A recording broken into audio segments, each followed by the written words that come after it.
Rape इस शब्द की भयावह छवि से मेरा परिचय हुआ था 2012 के दिल्ली गैंग रेप केस के समय, जिसे लोग निर्भया केस के नाम से भी जानते हैं। मुझे ये बताने की जरूरत नहीं है कि वो केस क्या था, कितना विभत्स था, कितना क्रूर था। एक बार को लगा था कि क्या मानवता शेष है, पर फिर लोगों का आक्रोश देखा, लगा कि शायद ये आखिरी ऐसा केस होगा। साल बीतते गए, रेप्स की खबरें आती गई। उसी कड़ी में आया हाथरस का केस, या अभी हाल ही का कोलकाता का केस, या 8 महीने की अपनी ही बच्ची को नोच डालने वाले पिता का केस। केस ऐसे भी आए जहां झूठे रेप केस के भय के चलते लड़के ने सुसाइड कर लिया। रोज एक नया केस, रोज एक नई खबर, और खबरों पर अपनी रोटियां सेकने वाले लोग। क्या ऋषिकाओं की भूमि जहां देवियां पूजी जाती हैं, नवरात्रि में कन्याओं को घर बुला बुलाकर सत्कार किया जाता है, वहाँ के लोग मर चुके हैं? क्या श्री राम और श्री कृष्ण की भूमि जहाँ रामायण और महाभारत का नाम लिया जाता है, वहाँ के लोगों की अंतरात्मा की आवाज भी घुट चुकी है? क्या हम रेप क्राइम्स के बारे में रोज एक नई खबर देख देख कर डिसेंसिटाइज होने लगे हैं? क्या मुजरा ग्राम पर नाचते लड़के और लड़कियां भी इसके जिम्मेदार हैं?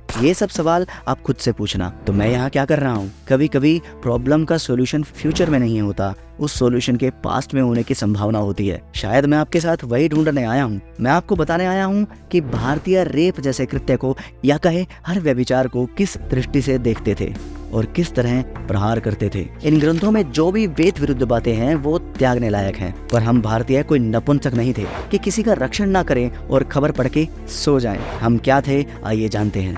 और अगर वीडियो एंड तक नहीं देखोगे तो मेरी बात का कुछ और ही अर्थ निकाल बैठोगे। महाभारत में भीष्म कहते हैं, जो पराई स्त्री का हरण करे वो नरकगामी है, जो अनाथ तरुणी बाला बूढ़ी डरी हुई तपस्विनी स्त्री को ठगे वो नरकगामी है। पर मैं जानता हूँ इन मोरल्स का समाज में स्थान शून्य तुल्य हो गया है। क्रिमिनल्स हंसते हैं ऐसी बातों पर। उनकी हंसी और भी बढ़ जाती होगी जब वो जानते हैं कि जिसका रेप हुआ है समाज उसे ही दोष देने लगेगा। वो हंसते हैं और पीड़िता रोती है। पर क्या हम शांत से, प्यारे से, सौम्य से हिंदू इससे अधिक कुछ जानते भी थे? हाँ, जानते थे। मैं आपको इस वीडियो में अलग अलग सेक्सुअल क्राइम्स, इवन किसी को माता बहन से संबंधित अपशब्द बोलने तक से रिलेटेड अलग अलग ग्रंथों से उद्धृत अलग अलग प्रताड़नाओं की विस्तृत जानकारी दूंगा। जैसे जैसे वीडियो आगे बढ़ेगी, ग्रंथ सीरियस फॉर्म लेते जाएंगे और आप मुझे बताना कि किस टेक्स्ट के प्रावधान आपको सबसे सही लगते हैं। और हाँ, अंत में मुझे आपसे एक विशेष बात करनी है, तो प्लीज वॉच टिल एंड। ये आर्य समाज और पौराणिक समाज की चीख पुकार बाद में करना, और अभी एक काल्पनिक स्त्री कल्पना के बारे में सोचो। ये कहानी काल्पनिक है, पर इसके उदाहरण भरे पड़े हैं समाज में। तो कल्पना के साथ समीर ने रेप जैसा दुष्कर्म किया, और अगर वो मत्स्य पुराण के हत्थे चढ़ता तो कुछ ऐसा होता। जो व्यक्ति किसी कुमारी कन्या के साथ बलात्कार करता है वो तुरंत मार डालने योग्य है। समीर का साथ देने वाला, जगह देने वाला था पीटर। उसका क्या करें?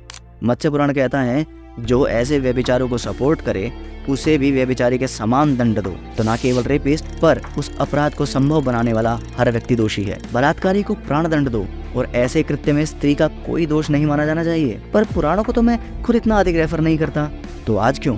क्या कुछ और मिला नहीं? मुझे मिला है। भारतीय ऐसे राक्षसी कृत्यों के लिए कभी सौम्य थे ही नहीं। क्या आपको लगता है कि हमारी कहानी में कल्पना के साथ जो हुआ उसका जिम्मेदार हर वो व्यक्ति है जो धड़ल्ले से माताओं और बहनों की गालियां देता है?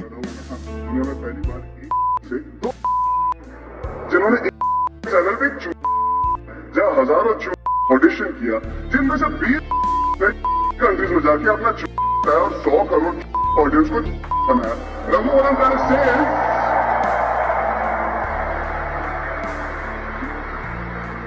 no, Raghu, seriously, what I'm trying to say is, इतना गाली क्यों देता यार?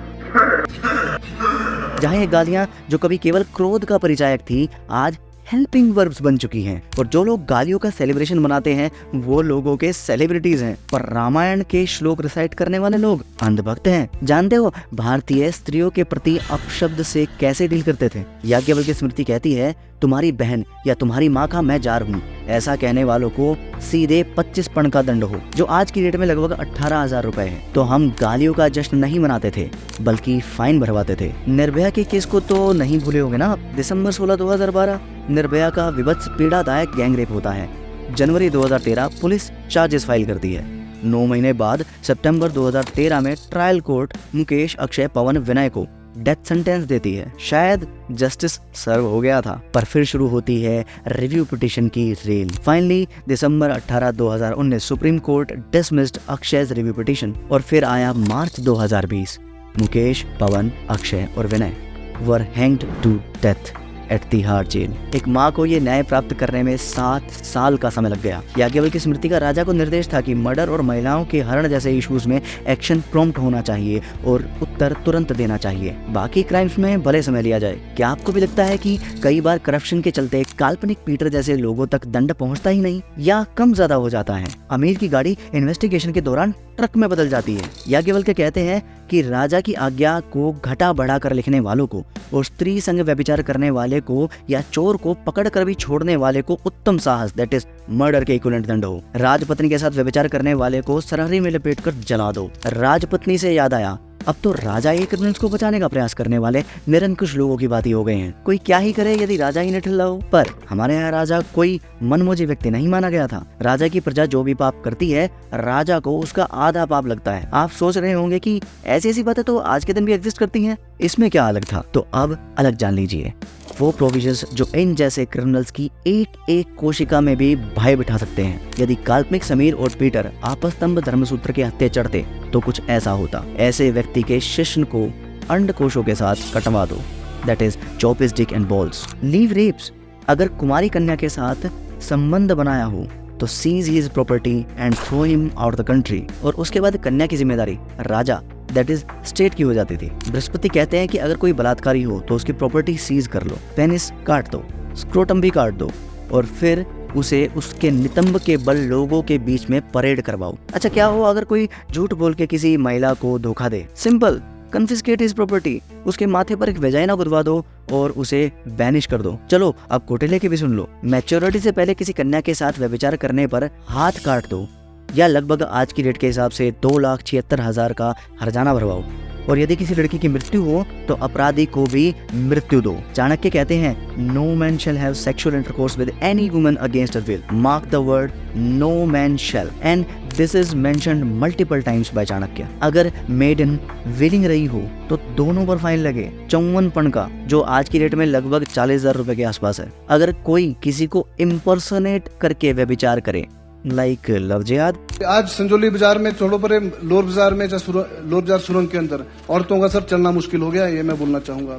लव जिहाद जो सबसे बड़ी बात है सर, इसके ऊपर भी ध्यान देने वाली बात है, जो कि हमारे देश के लिए, प्रदेश के लिए बड़ी खतरनाक बात है सर। तो उसके हाथ तक काट दिए जाते थे। एबेटर्स की सजा अपराधी जितनी थी तो पीटर को भी सेम सजा मिलती। अगर कोई अधिकारी किसी व्यभिचारी को रिश्वत लेके छोड़ देता तो उससे रिश्वत का 8 गुना फाइन लिया जाता था। अच्छा चलिए, सबके कोप की भाजन कंट्रोवर्सी के लिए जाने जाने वाली मनुस्मृति पर आते हैं। मनुस्मृति कहती है ये 4 युग यानी सतयुग, त्रेता, द्वापर युग, कलयुग राजा के शासन में ही आ जाते हैं। राजा का जैसा राज्य वैसा युग। राजा अगर सोता है, कर्तव्य की उपेक्षा करता है तो कलयुग है। जिस राजा के राज्य में पर स्त्रीगामी नहीं है, दुष्ट वाणी वाले नहीं है और ना अत्याचारी है, वही राजा स्वर्ग के राजा के समान है। और राजा को पीटर जैसे लोगों से कैसे डील करना है वो भी मनुस्मृति बताती है। स्त्रियों के अपहरणकर्ता को ताड़ना से प्राणवध तक दो, पर स्त्रियों से बलात्कार करने वाले को व्याकुलता पैदा करने वाले दंड दो, देश से निकाल दो। पर स्त्री से व्यभिचार करने वाले को लोहे के पलंग को